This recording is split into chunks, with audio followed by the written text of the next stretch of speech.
ನಮಸ್ಕಾರ. ಇವತ್ತು BNSನ connected matters ಅಂತ ಹೇಳ್ತೀವಿ ನಾವು. ಆ ಒಂದು ಸಬ್ಜೆಕ್ಟಿನ ಕೊನೆಯ ಸೆಕ್ಷನನ್ನು ನಾನು ಇವತ್ತು ನಿಮ್ಮ ಜೊತೆ ಡಿಸ್ಕಸ್ ಮಾಡ್ತಾ ಇದ್ದೀನಿ.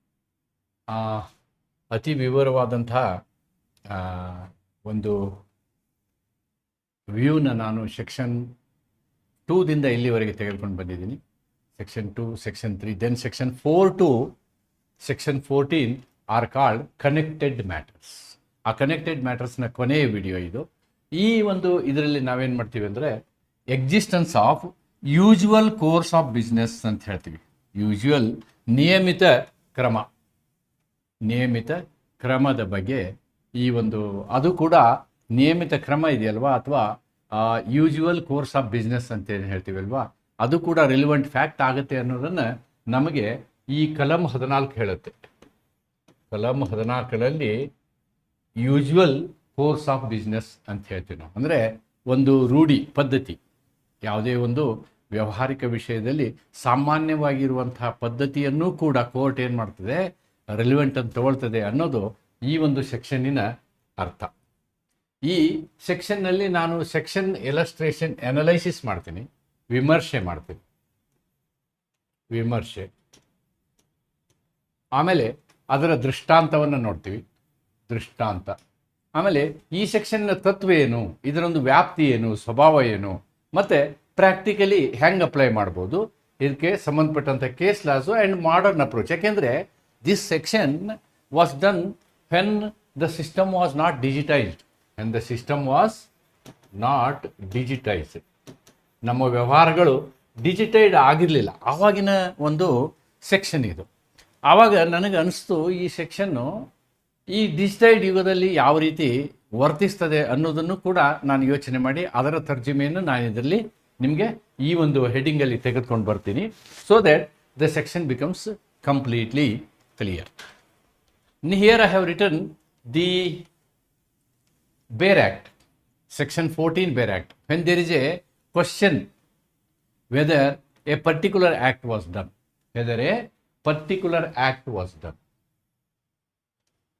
ಯಾವುದೇ ಒಂದು ಕ್ರಿಯೆಯನ್ನು ಮಾಡಲಾಗಿದೆ ಎಂದಾಗ, the existence of any usual course of business according to which it naturally would have been done.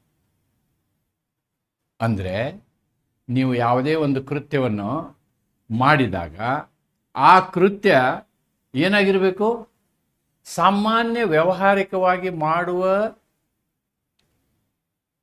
ರೀತಿಯೇ ಇದೆಯಾ ಅಂತಿದ್ರೆ then it becomes relevant fact. That's the meaning of it.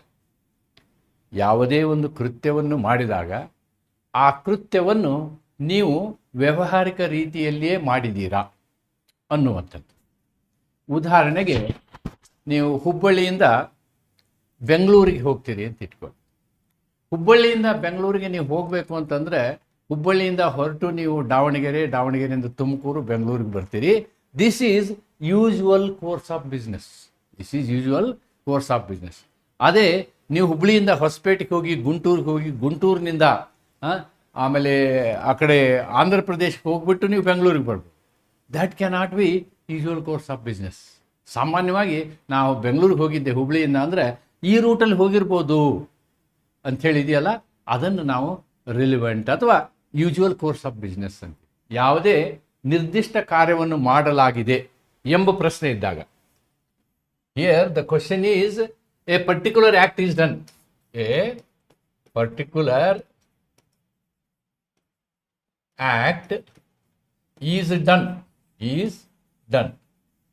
ಈ ಕೃತ್ಯವನ್ನು ಮಾಡಿದಾಗ ಆ ಕಾರ್ಯವು ಸಾಮಾನ್ಯವಾಗಿ ನಡೆಯುವ ವ್ಯವಹಾರದ ಕ್ರಮದ ಪ್ರಕಾರ, ಅಂದರೆ ಸಾಮಾನ್ಯವಾಗಿ ಯಾವ ರೀತಿ ಮಾಡ್ತೀರೋ ಅದೇ ರೀತಿ ಮಾಡಿದಿರಿ ಅಂತಂದರೆ ಆ ಸಾಮಾನ್ಯವಾಗಿ ಮಾಡಿದಿರಿ ಅಂತಕ್ಕಂಥದ್ದು ರಿಲಿವೆಂಟ್ ತಥ್ಯ ಆಗುತ್ತೆ. ಸಹಜವಾಗಿ ನಡೆದಿರ್ಬೋದಾದರೆ ಆ ವ್ಯವಹಾರದ ಕ್ರಮದ ಅಸ್ತಿತ್ವವು ಸಂಬಂಧಿತ ತಥ್ಯವಾಗುತ್ತದೆ.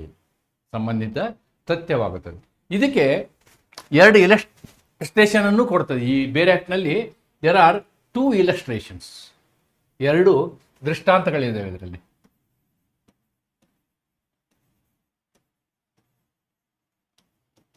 ಈ ಎರಡು ದೃಷ್ಟಾಂತಗಳನ್ನು ನಾವು ನೋಡಿದಾಗ ಮೊದಲನೇದನ್ನು ಇಲ್ಲಿದೆ.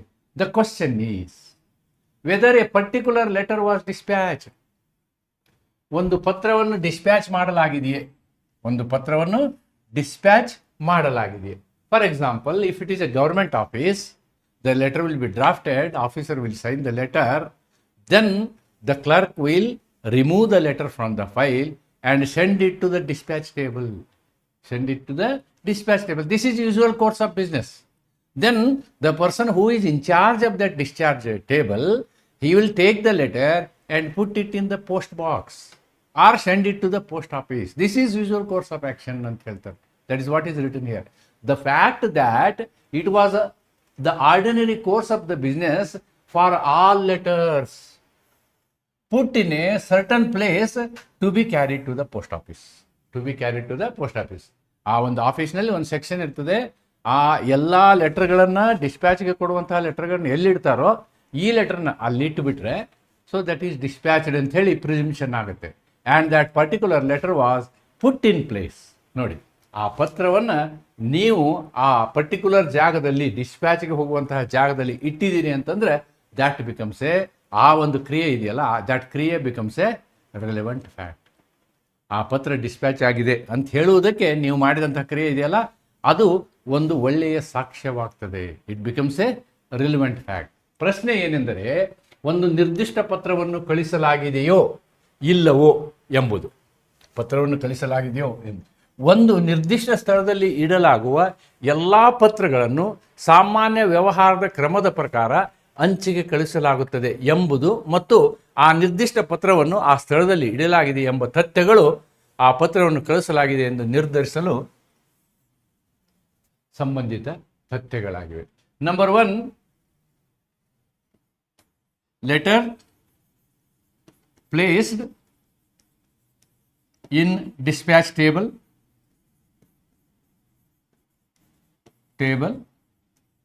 Number 2, the letters on the dispatch table, letters on dispatch table are taken to post office for delivery. So these two facts become relevant fact for this fact in issue. ಈ ಎರಡು ಅದನ್ನು ಸರಿಯಾದ ಜಾಗದಲ್ಲಿ ಡಿಸ್ಪ್ಯಾಚ್ ಟೇಬಲಲ್ಲಿ ಇಟ್ಟಿರುವಂಥದ್ದು, ಡಿಸ್ಪ್ಯಾಚ್ ಟೇಬಲ್ನಿಂದ ಪೋಸ್ಟ್ ಆಫೀಸಿಗೆ ಲೆಟರ್ನ ತೆಗೆದುಕೊಂಡು ಹೋಗಿರುವಂಥದ್ದು, ಅದು dispatch ಆಗಿದೆ ಎನ್ನುವುದಕ್ಕೆ ಸಂಬಂಧಿತ ತಥ್ಯಗಳಾಗುತ್ತವೆ. ಸಂಬಂಧಿತ ತಥ್ಯಗಳಾಗುತ್ತವೆ. Now I will read it. When there is a question whether a particular act was done, the existence of any course of business according to which it naturally done. What is usual course of business?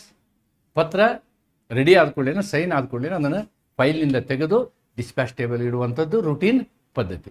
ಆಮೇಲೆ dispatch ಟೇಬಲ್ಗೆ ಬಂದಂತಹ ಎಲ್ಲ ಪತ್ರಗಳನ್ನು post ಆಫೀಸ್ಗೆ ಕೊಂಡೊಯ್ಯುವುದು routine ಪದ್ಧತಿ. ಇವೆರಡೂ ನಡೆದಿದೆ ಅಂತಂದರೆ that is A relevant fact ಅಂತಕ್ಕಂಥ.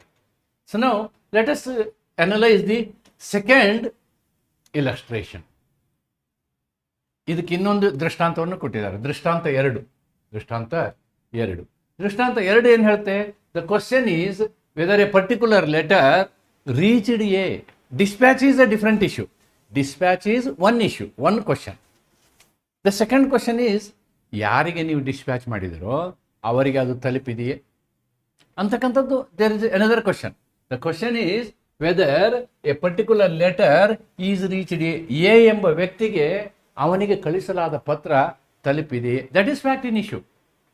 The fact that it was posted in due course.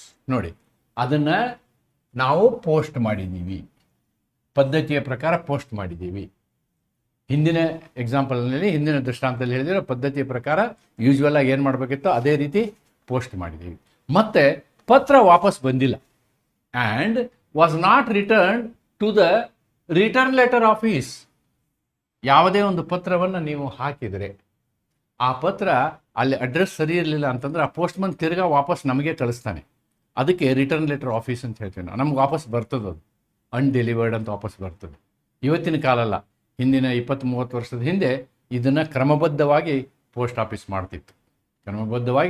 ಅದು ಲೆಟರ್ ತಲುಪಲಿಲ್ಲ ಅಂದ್ರೆ ನಮಗೆ ತಲುಪೋದು. ಆ ರೀತಿ ಇವೆರಡೂ ಕೂಡ relevant fact.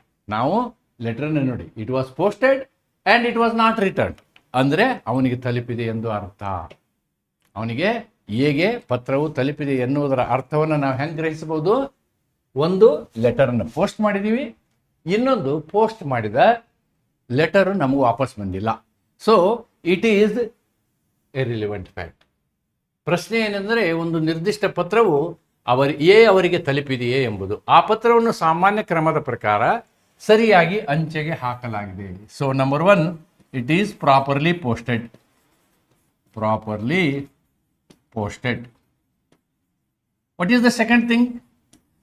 Letter not returned. Letter not returned. Okay. ಮತ್ತು ಅದು ರಿಟರ್ನ್ ಲೆಟರ್ ಆಫೀಸ್ ಮೂಲಕ ಹಿಂದಿರುಗಿಸಲ್ಪಟ್ಟಿಲ್ಲ ಎಂಬ ತಥ್ಯಗಳು. ಈ ಎರಡೂ ತಥ್ಯಗಳು, ಇಲ್ಲಿ ಹೇಳಿದ್ನಲ್ಲ, ಈ ಎರಡೂ ತಥ್ಯಗಳು facts. These become relevant. These become relevant. ತಥ್ಯಗಳು ಆ ಪತ್ರವು ಅವರಿಗೆ ತಲುಪಿದೆ ಎಂದು ಊಹಿಸಲು ಸಂಬಂಧಿತ ತಥ್ಯಗಳಾಗಿವೆ. So the court can presume. The court presumes letter is received by A. Letter is received by A ಅಂಥೇಳಿ ಕೋರ್ಟು ಇಲ್ಲಿ ಊಹೆ ಮಾಡ್ತದೆ ಅನ್ನೋದು ಇದರ ಅರ್ಥ.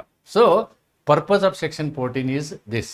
ಯಾವುದೇ ಒಂದು ಕೃತ್ಯವನ್ನು ಸಾಮಾನ್ಯವಾಗಿ ಮಾಡುವಂತಹ ಪದ್ಧತಿಯಲ್ಲೇ ಮಾಡಲಾಗಿದ್ದರೆ ನ್ಯಾಯಾಲಯವು ಅದೊಂದು ಸಂಬಂಧಿತ ಕೃತ್ಯವೆಂದು ಪರಿಗಣಿಸುತ್ತದೆ. That's the concept of section 14. Section 14, existence of courts of business. Existence of court of business. Section 14 provides that when the court has to decide whether a particular act was done, it may rely on ordinary course of business. ಸಾಮಾನ್ಯವಾಗಿ ಯಾವ ರೀತಿ ಮಾಡ್ತಾರೆ ಅನ್ನೋದ್ರ ಮೇಲೆ court ನಂಬಿಕೆಯನ್ನು ಇಡುತ್ತದೆ. It is based on the idea that what is normally done is regular practice. Is likely to have been done in a particular case. So this section is a concept of the doctrine of presumption. ನೀವು ಸಾಮಾನ್ಯವಾಗಿ ಮಾಡುವಂತಹ ವ್ಯವಹಾರದಲ್ಲಿ ಪದ್ಧತಿಯಲ್ಲಿ ನೀವು ಆ ಕೆಲಸವನ್ನು ಮಾಡಿದಿರಿ ಅಂದರೆ ಅದನ್ನು ನ್ಯಾಯಾಲಯವು ಸಾಕ್ಷ್ಯ ಎಂದು ಪರಿಗಣಿಸುತ್ತದೆ ಅಂತಕ್ಕಂಥದ್ದು ಸೆಕ್ಷನ್ 14ನಲ್ಲಿ ನಾವು ಕಾಣ್ಬೋದು. ಇದರ ತತ್ವವನ್ನು ನಾವು ನೋಡೋದಾದರೆ, when there is a question, ಮೂಲ ತತ್ವ, whether a particular act was done, the existence of regular business practice becomes relevant. ನೋಡಿ, ಒಂದು ಕೆಲಸವನ್ನು ನೀವು ಮಾಡಿದಿರಿ ಅಂತಂದರೆ ನೀವು ಮಾಡಿದಂತಹ ಕೆಲಸ ಸಾಮಾನ್ಯವಾದ ಪದ್ಧತಿಯಲ್ಲೇ ಮಾಡಿರ್ಬೇಕು ನೀವು, which is A regular business. ಆವಾಗ ಅದು ಒಂದು ನಿಯಮಿತ ನೀವು ಮಾಡಿರೋ ಕೆಲಸ ಮಾಡಿರ್ಬೋದು ಅಂತಕ್ಕಂಥ ಊಹೆಯನ್ನು ಮಾಡ್ಬೋದು. The court draws an inference based on the usual human conduct and business routine. ಸಾಮಾನ್ಯವಾಗಿ ವ್ಯಕ್ತಿಗಳು ಅಥವಾ ಬಿಸ್ನೆಸ್ ಜನಗಳು ಮಾಡುವಂಥ ಪದ್ಧತಿ ಏನಿದೆಯಲ್ಲ ಅದನ್ನು court takes it as a inference of the presumption, nature and scope. This is a rule of relevancy, not a conclusive proof. ನೋಡಿ, relevant fact ಅಂತ ಹೇಳಿ ತಗೋಬೋದೇ ಹೊರತು ಇದನ್ನೇ ಸಬ್ಸ್ಟ್ಯಾಂಟಿವ್ ಫ್ಯಾಕ್ಟ್ ಅಂತ ತಗೊಳ್ಳೋದಿಲ್ಲ court. Court will not take it as a substantive evidence. It can be taken as A relative fact. It can be taken as a relative fact. Therefore, it is not a conclusive proof. ಇದೇ letter ತಲುಪಿದೆ ಅಂತ ಹೇಳೋಕ್ಕಾಗಲ್ಲ. It allows presumption. ನಾ ಹೇಳಿದ್ನಲ್ಲ, doctrine of presumption. It allows presumption which can be rebutted. In other words, opposite party may say, I have not received the letter. It is closely related to section 114 of the Indian Evidence Act, illustration F. ಇದು BSN ಅಲ್ಲಿ section 119 ಇದೆ, ಅದಕ್ಕೆ ಸಂಬಂಧಪಟ್ಟದ್ದಿದೆ. 119 ಹೇಳುವಾಗ ನಾವು ವಿವರವಾಗಿ ಅದನ್ನು ಮತ್ತೆ ನಿಮಗೆ ಎಕ್ಸ್ಪ್ಲೇನ್ ಮಾಡ್ತೀನಿ. I will go they. Practical applications ನೋಡಿ. So this is very very important. Practically ನಾವು ಇದನ್ನು ಹೇಗೆ ನೋಡ್ಬೋದು? Section 14 is commonly used in postal communication, letter sent and received, all business transactions, banking transactions will use it, official acts and administrative procedures, business records and routine practices. ವ್ಯವಹಾರದ ದೃಷ್ಟಿಯಲ್ಲಿ ಮತ್ತು ಹಣಕಾಸಿನ ವ್ಯವಹಾರಗಳ ದೃಷ್ಟಿಯಲ್ಲಿ ಮತ್ತು ಗೌರ್ಮೆಂಟ್ ವ್ಯವಹಾರಗಳ ದೃಷ್ಟಿಯಲ್ಲಿ ನಾವು ಸೆಕ್ಷನ್ 14 ಬಳಸಬೇಕಾಗ್ತದೆ. That is the concept. ಇದಕ್ಕೆ ಸಂಬಂಧಪಟ್ಟಂಥ ಕೇಸ್ ಲಾಗಳಿದ್ದಾವೆ, ತುಂಬ old case laws. Nothing to worry, ಕಾನ್ಸೆಪ್ಟ್ನ ಅರ್ಥ ಮಾಡ್ಕೊಳ್ಳಿ ಅಷ್ಟೇ. These cases are only to understand the purpose and concept of section 14. 14 ಕಲಂನ ಉದ್ದೇಶವನ್ನು ತಿಳ್ಕೊಳ್ಳಿ. A letter is properly address. ನೋಡಿ, ಈ ಪ್ರಕರಣದಲ್ಲಿ ಹರಿಹರ್ ಬ್ಯಾನರ್ಜಿ ಪ್ರಕರಣದಲ್ಲಿ ಏನಾಗುತ್ತೆ ಅಂತಂದರೆ, ಒಂದು ಪತ್ರವನ್ನು ಸರಿಯಾದ ವಿಳಾಸವನ್ನು ಬರೆದು ಸರಿಯಾದ ಸ್ಟಾಂಪನ್ನು ಅಂಟಿಸಿ ಪೋಸ್ಟ್ ಮಾಡಲಾಗಿದೆ ಅಂದರೆ ಇಟ್ ಈಸ್ ಡೆಲಿವರ್ಡ್ ಅಂತ ಅರ್ಥ. ಲೆಟರನ್ನು ಹಾಕಲಾಗಿದೆ ಅನ್ನುವುದಕ್ಕೆ ಅಷ್ಟು ಸಾಕ್ಷಿ ಸಾಕು. Supports reliance of ordinary course of postal business. That is the principle of this case. Next, state of Madras versus Vaidyanatha Iyer. State of Madras versus Vaidyanatha Iyer. It is a bribery case. ಇದಕ್ಕೆ ನಾವು PC ಆ್ಯಕ್ಟ್ ಅಂತೀವಿ. PC act, prevention of corruption act. Okay, ಅದಕ್ಕೆ ಸಂಬಂಧಪಟ್ಟಂಥದ್ದು. Red handedly caught. ಒಬ್ಬ ವ್ಯಕ್ತಿನ ಏನು ಮಾಡಿದ್ರಲ್ಲಿ red handedly ಹಿಡಿದ್ರು. Court has to presume that he has taken bribe. He has taken bribe. Court ಏನು ಮಾಡಬೇಕು, ಯೂಶುವಲ್ ಕೋರ್ಸಲ್ಲಿ ಅವನು ರೆಡ್ ಹ್ಯಾಂಡೆಡ್ ಆಗಿ ಹಿಡಿದ್ರೆ, ಅಂದರೆ ದುಡ್ಡು ಸಮೇತ ಹಿಡಿದಿರ್ತಾರೆ ಅವನು. ಈಗ ದುಡ್ಡು ಸಮೇತ ಹಿಡಿಯುವಂಥ ಪದ್ಧತಿ ನಿಮ್ಗೆ ಗೊತ್ತಿದೆ. ಅದಕ್ಕೆಲ್ಲ ಪೌಡರ್ ಕೆಮಿಕಲ್ ಹಾಕಿರ್ತಾರೆ. ಆಮೇಲೆ ಅವನು ದುಡ್ಡು ತೊಗೊಂಡ ತಕ್ಷಣವೇ ಲೋಕಾಯುಕ್ತ ಬಂದು ಅವನ್ನ ಗಟ್ಟಿ ಹಿಡ್ಕೊತಾರೆ. ನೀವು ನೋಡಿರ್ಬೋದು, ಇತ್ತೀಚೆಗೆ ಒಂದು ಪೊಲೀಸ್ ಇನ್ಸ್ಪೆಕ್ಟರು ಅವನ ಕೈನ ಹಿಡ್ಕೊಂಡಿದ್ರು ಲೋಕಾಯುಕ್ತ ಪೊಲೀಸರು. ಅವನು ಇನ್ಸ್ಪೆಕ್ಟರು ಯೂನಿಫಾರ್ಮಲ್ಲಿದ್ದಾನೆ, ಇವರು ಸಿವಿಲ್ ಡ್ರೆಸ್ಸಲ್ಲಿದ್ದಾರೆ. ಅವನ ಕೈನ ಹಿಡ್ಕೊಂಡಿದ್ರು. ಅವನು ಕಾಡಿನಲ್ಲಿ ಹುಲಿ ಚೀರಿದ ಹಾಗೆ ಚೀರ್ತಾ ಇದ್ನು. ಯಾಕೆಂದರೆ ಅವನ ಕೈಗೆ ಅವರು ನೀರು ಹಾಕಿದ ಕೂಡಲೇ ಆ ಕೆಮಿಕಲ್ನ ಬಣ್ಣ ಬರುತ್ತೆ. That is evidence. ಅಷ್ಟು ಮಾಡಿದ್ದಾರೆ ಅಂದರೆ ದಟ್ ಈಸ್ ಎವಿಡೆನ್ಸ್ ಅಂತ ಈ ಪ್ರಕರಣದಲ್ಲಿ ಹೇಳುತ್ತೆ. Court can rely on surrounding circumstances, normal conduct to infer the facts. ಏನು ಚಿತ್ರಗಳು ನಡೆದಿವೆ ಅನ್ನೋದಕ್ಕೆ ನಾರ್ಮಲ್ ಫ್ಯಾಕ್ಟ್ಸ್ಗಳನ್ನ ನೋಡ್ತೀವಿ ನಾವು. Reinforces inference from regular patterns. ಅಂದರೆ ಅವ ವ್ಯಕ್ತಿನ ಕರಪ್ಟ್ ಇರೋ ವ್ಯಕ್ತಿಗಳನ್ನ ಹಿಡಿಯೋದು ಒಂದು ರೂಟೀನ್ ಪದ್ಧತಿ. That is usual practice of business. ಅದರ ಪ್ರಕಾರ ಮಾಡಿದ್ದಾರೆ ಅಂತಂದರೆ ಅವನ ದಂಡ ತೊಗೊಂಡಿದ್ರೆ ಲಂಚ ತೊಗೊಂಡಿದ್ದಾನೆ ಅಂತ ಅರ್ಥ ಅಂತ ಹೇಳಿ ಈ ಪ್ರಕರಣದಲ್ಲಿ ಹೇಳಲಾಗುತ್ತೆ. Then Madan and co versus Wazir Jaivir Chand ಪ್ರಕರಣ. ಇದರಲ್ಲಿ ಏನಿದೆ, registered post creates presumption of service. ನೋಡಿ, ಒಮ್ಮೆ ಒಂದು ದಾಖಲೆಯನ್ನು ನೀವು ರಿಜಿಸ್ಟರ್ಡ್ ಪೋಸ್ಟಲ್ಲಿ ಕಳಿಸಿದ್ರಿ ಅಂತಂದರೆ ಆ ಪೋಸ್ಟಿನ ಆ ಪತ್ರದ ಸರ್ವಿಸ್ ಆಗಿದೆ, ಅವರಿಗೆ ತಲುಪಿದೆ ಅಂತಲೇ ಅರ್ಥ. ಅನ್ಲೆಸ್ ಡಿಸ್ಪ್ರೂವ್ಡ್. ಅದನ್ನು ಡಿಸ್ಪ್ರೂವ್ ಮಾಡ್ಬೋದು, ಇಲ್ಲ ಆಗಿಲ್ಲ ಅಂತ ಮಾಡ್ಬೋದು. ಯಾವಾಗ ಮಾಡ್ಬೋದು, ಲೆಟರ್ ಮೇಲೆ ಬರೆದಂತಹ ಅಡ್ರೆಸ್ ತಪ್ಪಿದ್ರೆ ಮಾಡ್ಬೋದು. ಸರಿ ಇದ್ದರೆ ಪೋಸ್ಟ್ಮನ್ ಅವನಿಗೆ ಕೊಟ್ಟಿರ್ತಾನೆ. ಒಂದು ವೇಳೆ ರಿಜಿಸ್ಟರ್ಡ್ ಪೋಸ್ಟು ಕೊಟ್ಟು ತೆಗೆದುಕೊಂಡು ಹೋದಂತಹ ವ್ಯಕ್ತಿ ಆ ಪೋಸ್ಟನ್ನು ಅವನು ರೆಫ್ಯೂಸ್ ಮಾಡ್ದ ಅಂತ ಇಟ್ಕೊಳ್ಳಿ. ರೆಫ್ಯೂಸ್ ಮಾಡಿದ್ರೆ ಏನಾಗುತ್ತೆ ಅನ್ನೋದು ಇಲ್ಲಿ ಬರ್ತೀನಿ. The court held that once landlord sends a notice to the correct address by registered post, their duty is complete. Their duty, landlord duty ಮುಗಿದು ಹೋಯ್ತಲ್ಲಿ, ಮತ್ತೆ ಬೇರೆ ಏನು ಮಾಡೋ ಅವಶ್ಯಕತೆ ಇಲ್ಲ. That is usual course of business. If the notice is returned unclaimed, ಆ ಒಂದು ರಿಜಿಸ್ಟರ್ಡ್ ಪತ್ರ ಅನ್ಕ್ಲೇಮ್ಡ್ ಆರ್ ರೆಫ್ಯೂಸ್ಡ್. ನೋಡಿ, ನೀವು ಪತ್ರ ತೊಗೊಂಡು ಪೋಸ್ಟ್ಮನ್ ಹೋಗ್ತಾನೆ, ನಾನು ತೊಗೊಳ್ಳಲ್ಲಪ್ಪ, ಅದು ನನಗೆ ಬೇಡ ಅಂತ ಹೇಳ್ಬೋದು. ಅಥವಾ ನಾನು ತೊಗೊಳ್ಳೋದಿಲ್ಲ ಅಂತ ತಿರಸ್ಕಾರ ಮಾಡ್ಬೋದು. ಅವಾಗ ಪೋಸ್ಟ್ಮನ್ ಅದರ ಮೇಲೆ ಬರೀತಾನೆ ಅನ್ಕ್ಲೇಮ್ಡ್, ರೆಫ್ಯೂಸ್ಡ್ ಅಂತ ಬರೆದು ವಾಪಸ್ ಕಳಿಸ್ತಾನೆ. ಹಂಗೆ ಕಳಿಸಿದ್ರು ಕೂಡ law treats that it is effectively served. ಕಾನೂನು ಏನು ಹೇಳುತ್ತೆ, ಅವನಿಗೆ ಪತ್ರವನ್ನು ಕೊಡಲಾಗಿದೆ ಎಂದು ಕಾನೂನು ಪ್ರಿಸ್ಯೂಮ್ ಮಾಡುತ್ತೆ. Law or court presumes letter is delivered. Okay, this is the direct application of the business routine in postal service. That is the example. ಈ ಮೂರು ಕೇಸ್ ಲಾಗಳನ್ನು ಇಲಸ್ಟ್ರೇಷನ್ ನೋಡಿದಾಗ ನಿಮ್ಗೆ ಅನ್ಸುತ್ತೆ. Then comes whether it is conclusive proof. The answer is no. It cannot be a substantive evidence. Maybe this is substantive evidence. The registered post is a substantive evidence. But in other cases that may not be true. Therefore, once a regular course of business is proved, ಇಷ್ಟು ಮಾಡಿದ್ದೀವಿ ಅಂತ ಹೇಳಿ ಪ್ಲೇಂಟಿವ್ prove ಮಾಡ್ದ ಅಂತ ಇಟ್ಕೊಳ್ಳಿ, prosecution prove ಮಾಡಿದ್ರು ಅಂತ ಇಟ್ಕೊಳ್ಳಿ, then it is upon the defendant, it is upon the accused to oppose it or rebut it. The burden shifts to the opposite party to disprove it. Opposite party ಇಲ್ಲ, ಅದು delivery ಆಗಿಲ್ಲ ಅಂತ ಅವನು fight ಮಾಡಬೇಕು. Limitations, it is not absolute. ಅಂದರೆ ಈ ರೀತಿಯ section 14 provision ಇದೆಯಲ್ಲ, ಅದು ಸಬ್ಸ್ಟ್ಯಾಂಟಿವ್ ಪ್ರೂಫ್ ಅಲ್ಲ. It is not absolute. It can be reverted. ಅದನ್ನು ವಿರೋಧಿಸಬಹುದು. ನಿಮ್ಗೆ ವಿರೋಧಿಸುವಂಥ ಸಾಕ್ಷ್ಯಾಧಾರಗಳು ನಿಮ್ಮ ಹತ್ರ ಇದ್ರೆ ಮಾಡ್ಬೋದು. If there is evidence of irregularity, ಮಾಡಿದಂಥ ಪ್ರಕ್ರಿಯೆಯಲ್ಲಿ ಇರ್ರೆಗ್ಯುಲಾರಿಟಿ ಅನ್ನೋದು ಪ್ರೂವ್ ಆದರೆ ಪ್ರಿಸುಂಪ್ಷನ್ ಫೇಲ್ಸ್. ಕೋರ್ಟು ತಾನೇನು ಊಹೆ ಮಾಡಿರ್ತದೆ ಆ ಊಹೆಯನ್ನು ಅದು ನೆಗೆಟಿವ್ ಮಾಡುತ್ತೆ. ನೋ ನೋ ಅಂತೇಳಿ. Mere existence of routine is not enough. ಬರೇ ರೂಟೀನ್ ಪ್ರಾಕ್ಟೀಸ್ ಇರಬೇಕು ಅನ್ನೋದು ಅಷ್ಟೇ ಇನಫ್ ಅಲ್ಲ. It must be shown that it was followed. ನಾವು ಅದನ್ನು ಕಟ್ಟುನಿಟ್ಟಾಗಿ ರೂಟೀನ್ ಪ್ರಾಕ್ಟೀಸನ್ನು ಫಾಲೋ ಮಾಡಿದ್ದೀವಿ ಅನ್ನೋದು ಇದೆಯಲ್ಲ, that is our relevant evidence. Then application of section 14 in our new year. What is our new year? Emails, WhatsApp, digital communication, so many communication ways are there now. Okay, Telegram channel, so many things. Section 14 is not limited to traditional business like postal systems. It is equally applied to modern digital communication because it is based on ordinary course of business or conduct. ಅದರಲ್ಲಿ ಆ ಶಬ್ದ use ಮಾಡಿರೋದ್ರಿಂದ ಇವತ್ತು ನಾವು ರೂಢಿ ಮಾಡಿಕೊಂಡಿರುವಂತಹ digital method ಇದೆಯಲ್ಲ, ಇದಕ್ಕೂ ಕೂಡ ಸೆಕ್ಷನ್ 14 ಅಪ್ಲೈ ಆಗುತ್ತೆ ಅನ್ನೋದನ್ನು ನಾವು ಮರಿಬಾರ್ದು. Okay, now in today's context, sending email is a regular business practice. Therefore, email ಕಳಿಸಿದ್ರೆ that becomes a relevant fact. Email was properly addressed.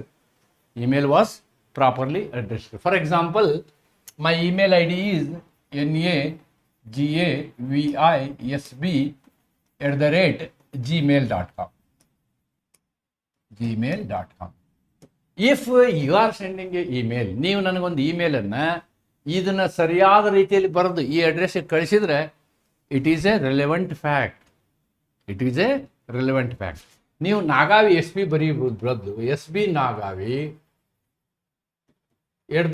@gmail.com ಮಾಡಿದರೆ ನೀವು ತಪ್ಪು ಅಡ್ರೆಸ್ ಬರ್ದಂಗೆ this is not a delivery. This is not a delivery. ಅವಾಗೇನಾಗುತ್ತೆ? The mail rebounces. It was sent through usual system. ಈ ಇಮೇಲ್ನ usual ಸಿಸ್ಟಮಲ್ಲಿ ಕಳಿಸಿ. No failure or bounce back message was received. ನಿಮಗೆ ಬೌನ್ಸ್ ಬ್ಯಾಕ್ ಮೆಸೇಜ್ ಬಂದಿಲ್ಲ ಅಂತ ಇಟ್ಕೊಳ್ಳಿ. Then this is a very crystal clear proof of sending email. Then the court may presume that email is delivered. This is similar to postal presumption of traditional cases. Yes. WhatsApp messages. WhatsApp communication has now become a routine mode of communication in business and personal dealings. ಇದು ಸಾಕಷ್ಟು ಕೋರ್ಟ್ಗಳಲ್ಲಿ ನಾವು ಇವಾಗ ನೋಡ್ತಾ ಇದ್ದೀವಿ. ಆಮೇಲೆ BSA recognises all electronic evidences. If evidence shows message was sent to the correct number, double click, blue click appear. ಇದು appear ಆಗಲಾರ್ದಂಗೆ ಮಾಡ್ತಾರೆ ಹುಡುಗರು. This is also not this one. No indication of delivery failure. ಇದು ಯಾವುದು ಇಲ್ಲ ಅಂತಂದರೆ court will presume that you have send the message through WhatsApp properly ಅಂತ ಅದರ ಅರ್ಥ. ಓಕೆ.